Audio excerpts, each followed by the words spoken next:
జై శ్రీకృష్ణ. ఈరోజు కార్తీక మాస ప్రారంభము కాబట్టి దేవాలయాల్లో సాయంత్రం పూట ఆకాశ దీపాన్ని వెలిగిస్తారు. ఈరోజు ఆ దీపంలో నూనె పోసినా, ఆ దీపంను వెలిగించేటప్పుడు చూసినా ఎంతో పుణ్యము వస్తుంది.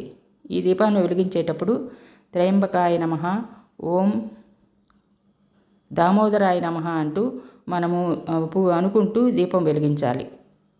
దేవాలయానికి వెళ్ళలేని వాళ్ళు ఇంట్లో కూడా ఈ దీపాన్ని వెలిగించుకోవచ్చు. ఆకాశ దీపాన్ని తీసుకొని దానికి పసుపు పూసి బొట్లు పెట్టి దాంట్లో ఒక ప్రమిదిలోకి నువ్వుల నూనె తీసుకొని అందులో 2 ఒత్తులు వేసి ఆ దీపాన్ని వెలిగించి ఈ ఆకాశ దీపంలో పెట్టి మీ ఇంటిలోని బాల్కనీలో ఉన్న హుక్స్కు తగిలించుకుంటే ఆ దీపము పితృదేవతలకు దారి చూపిస్తుంది. ఈ రోజుల్లో పితృదేవతలు వారి వారి లోకాలన్నిటికీ పయనమవుతూ ఉంటారు కాబట్టి ఇది వాళ్ళకి దారి చూపిస్తుంది. పితృదేవతలు మన ఇంట్లో అన్ని శుభకార్యాలు జరిగేటట్టు ఆశీర్వదిస్తారు.